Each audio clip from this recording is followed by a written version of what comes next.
Bismillahirrahmanirrahim. Assalamualaikum warahmatullahi wabarakatuh. Alhamdulillah, wassalatu wassalamu ala rasulillah, wala hawla wala quwata illa billah. Ananda peserta didik, khususnya di tingkat SMA dan SMK dimanapun Anda berada. Pada hari ini kita kembali akan melanjutkan pembelajaran kita. Dan saya berharap supaya kita tetap semangat untuk selalu belajar ilmu-ilmu agama. Dan tetap di channel ini, jangan lupa like and subscribe supaya kita bisa mendapat update setiap materi-materi terbaru. Materi yang akan kita kaji pada hari ini adalah hukum Islam tentang pernikahan. Ini adalah bagian yang ketiga. Dan pada bagian yang ketiga ini kita akan mengkaji tentang talak dan iddah. Apa itu talak dan iddah? Mari kita simak materinya.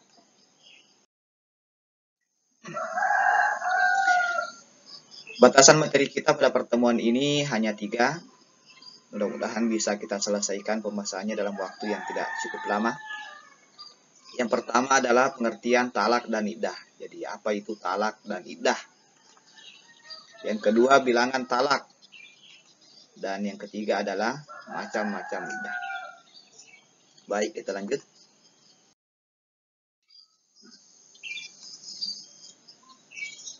Talak menurut bahasa itu adalah melepaskan ikatan. Jadi yang dimaksud di sini adalah melepaskan ikatan pernikahan. Jadi lepasnya atau putusnya tali pernikahan, maka itu yang dimaksud dengan talak. Ya, jadi talak alias perceraian. Menurut bahasa itu artinya melepaskan ikatan. Atau melepaskan ikatan pernikahan atau memutuskan tali pernikahan. Talak ini merupakan perkara halal tetapi dibenci oleh Allah Subhanahu wa taala. Itu ada hadisnya.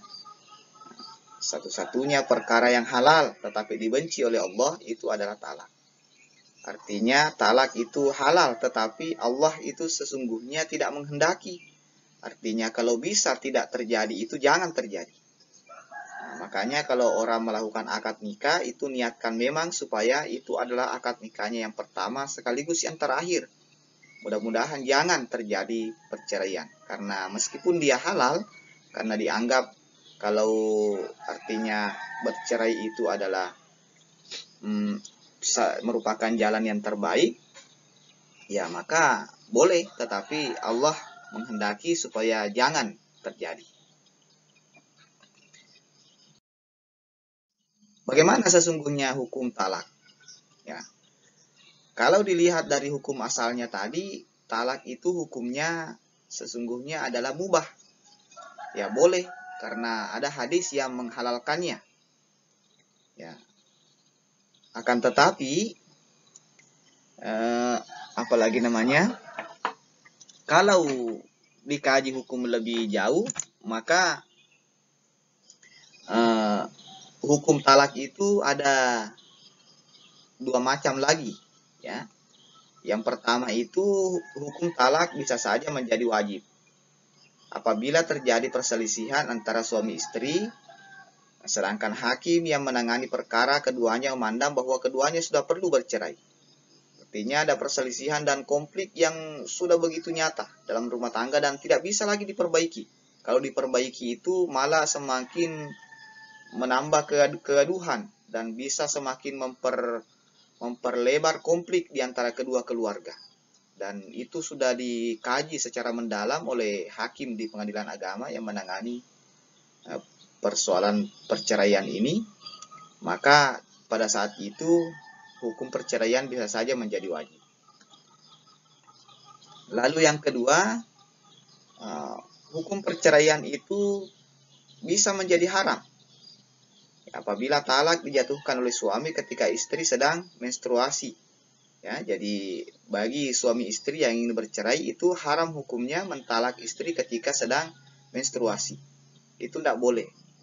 Nah, kenapa tidak boleh? Karena jangan sampai dia hanya apalagi namanya ketika istrinya sedang menstruasi, dia tidak mampu menjalankan hubungan biologis, lalu kemudian pada saat itu dia kesal, lalu kemudian ingin mentalak istrinya, makanya itu tidak dibenarkan, tidak diharamkan oleh agama. Jadi ingat itu bahwa hukum talak itu bisa saja hukum asalnya adalah mubah dan ada yang memakruhkan karena meski dia perkara halal tetapi Allah membencinya.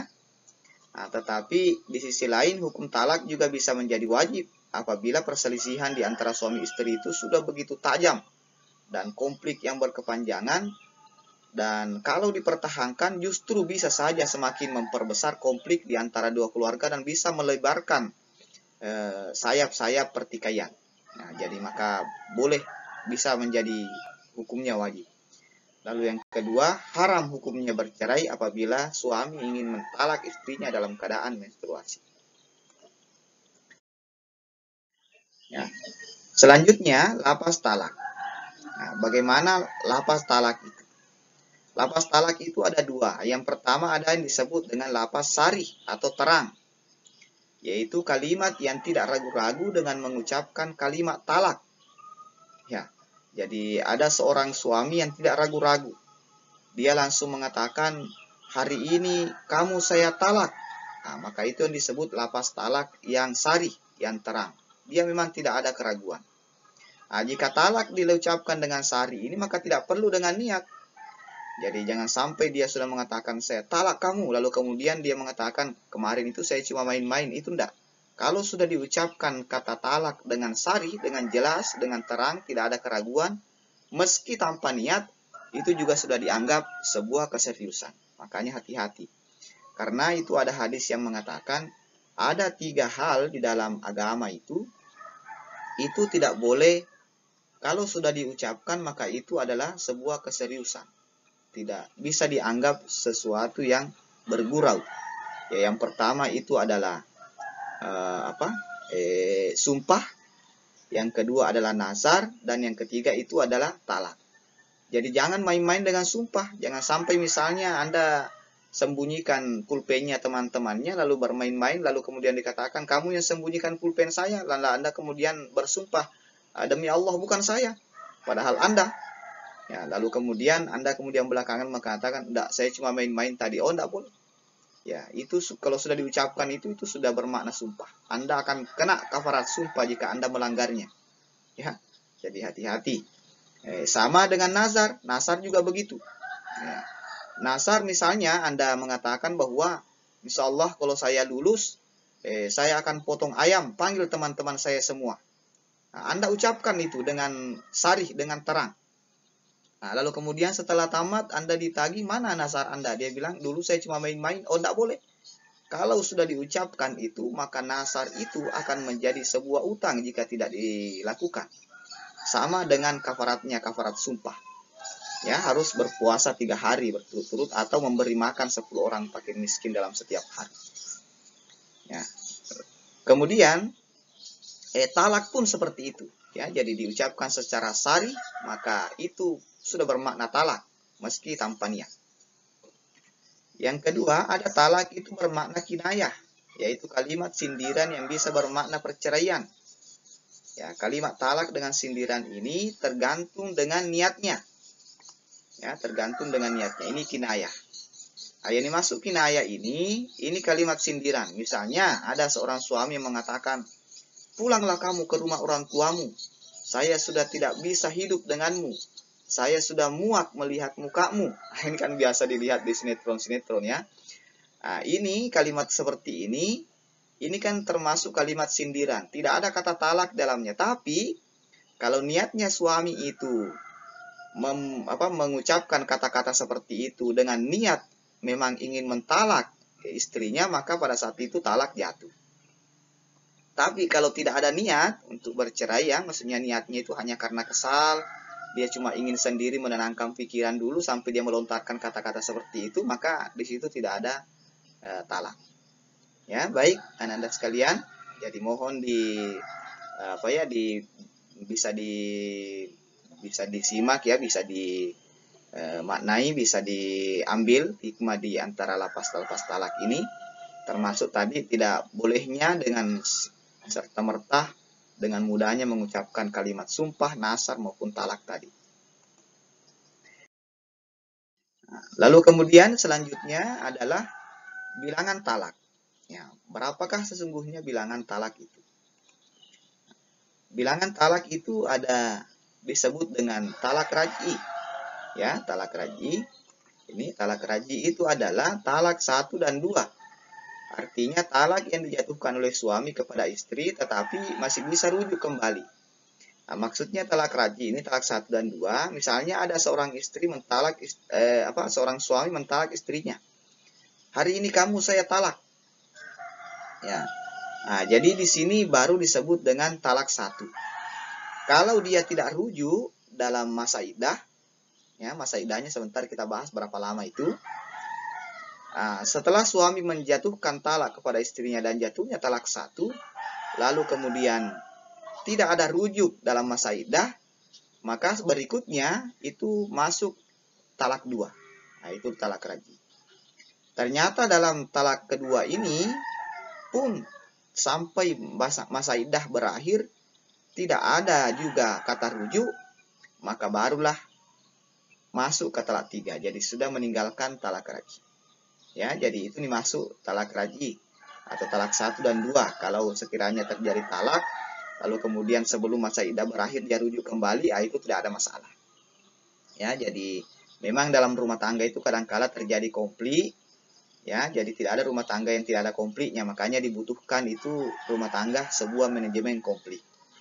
Nah, itu ya. Jadi kadang-kala juga kalau ada konflik itu membuat seorang dalam rumah tangga itu membuat pengantin lama itu terasa pengantin baru kembali, ya, karena baru memulai ingin mendekatkan hubungan lagi setelah dia bertikai. Nah, lalu kemudian yang kedua bilangan talak itu adalah talak bain, yaitu talak 3. Artinya talak yang jatuh setelah talak 1 dan 2 habis masa iddah dan tidak rujuk. Nah, maka jatuhlah talak 3. Nah, itu tadi. Kalau talak 2 telah berakhir, maka masuklah talak 3 karena tidak ada rujuk. Talak 3 pun berakhir masa iddahnya dan tidak ada rujuk juga. Nah, maka inilah yang dimaksud dengan talak bain. Nah, meski ada yang mengatakan bahwa ada disebut dengan talak bain sugra, ada juga disebut dengan talak bain kubra. Nah, talak bain sugra itu sudah talak 3 itu jatuh habis masa iddah tidak ada rujuk. Tetapi dia belum pernah berperkara di pengadilan agama untuk saling mengambil akta talak atau akta cerai secara resmi. Maka itu baru disebut talak bain sugra.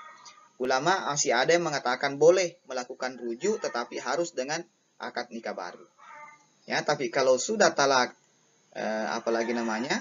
apabila kalau sudah talak 3 kubra yang sudah ada akta cerai dari pengadilan agama, maka itu tidak boleh ada rujuk lagi.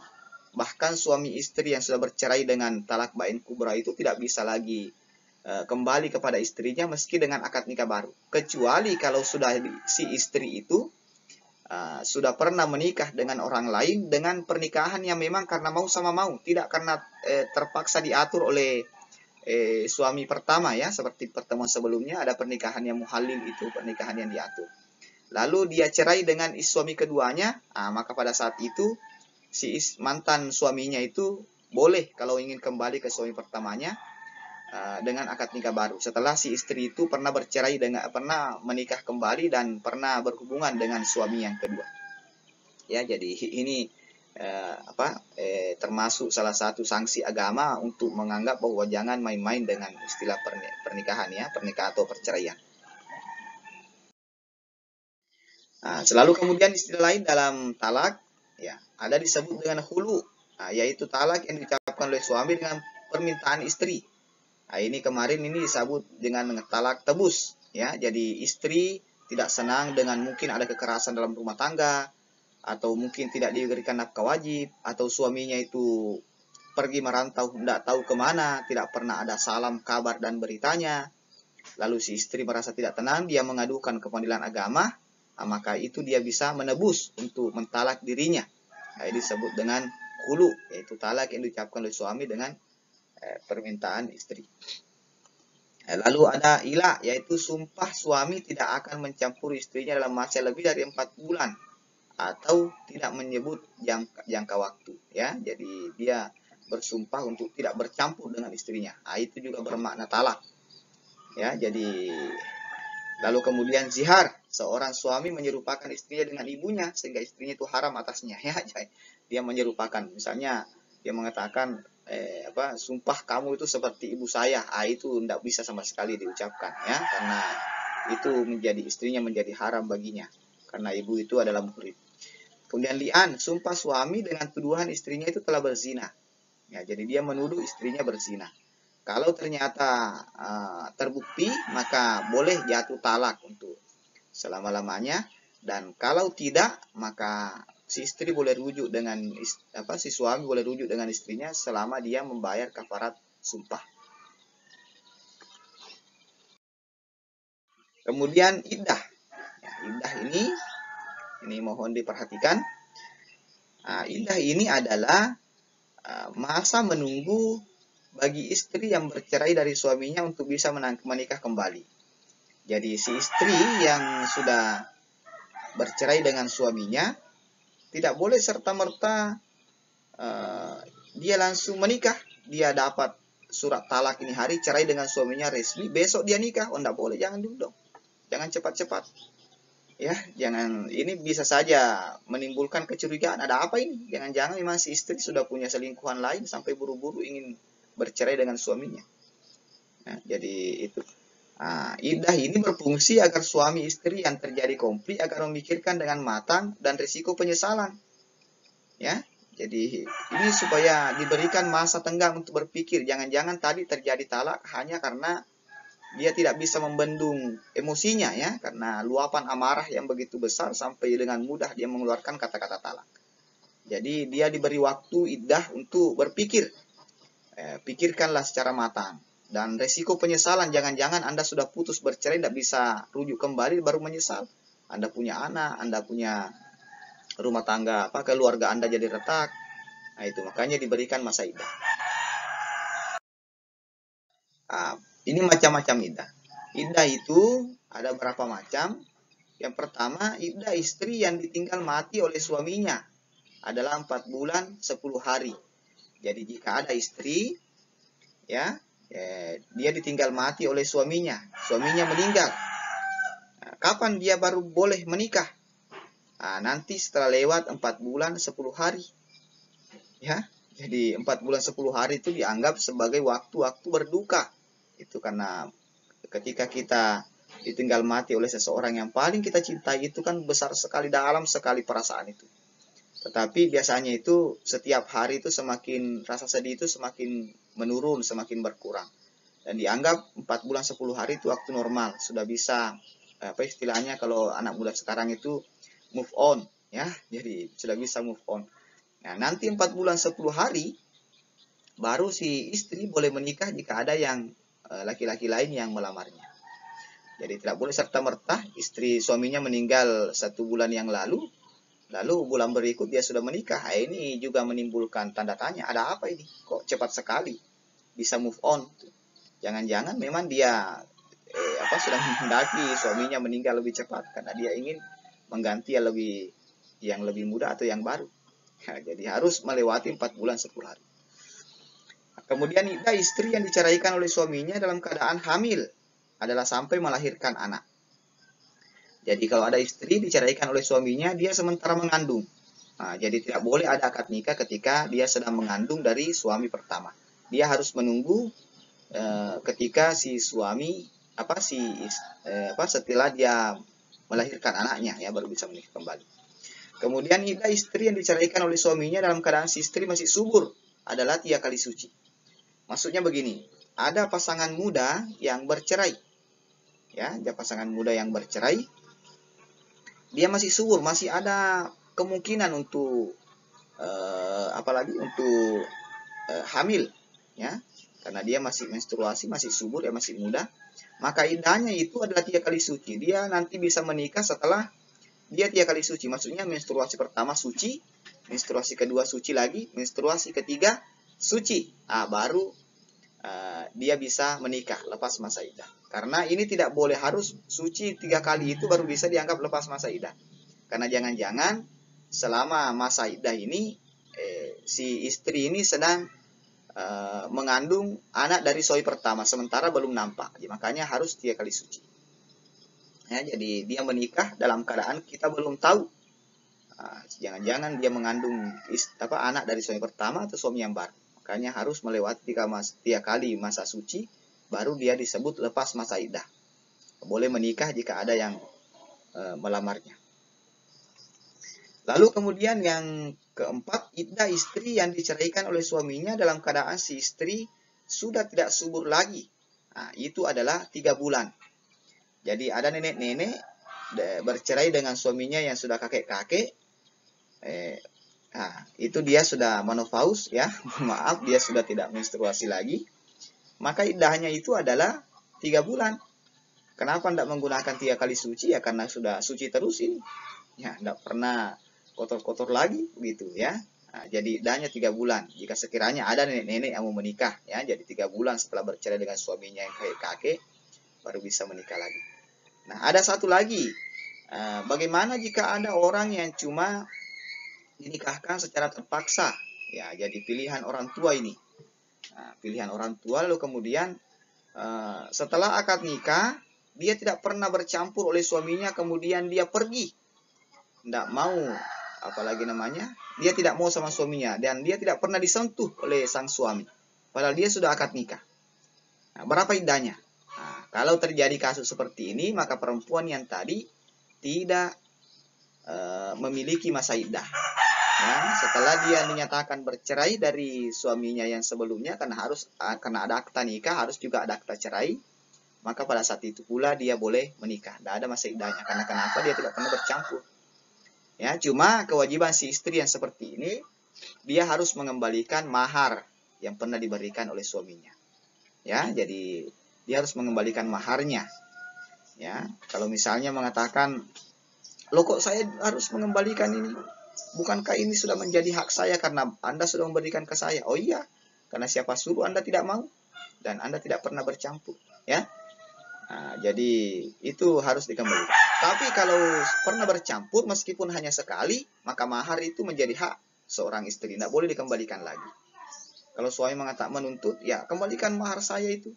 Maka si istri itu berhak untuk menolak.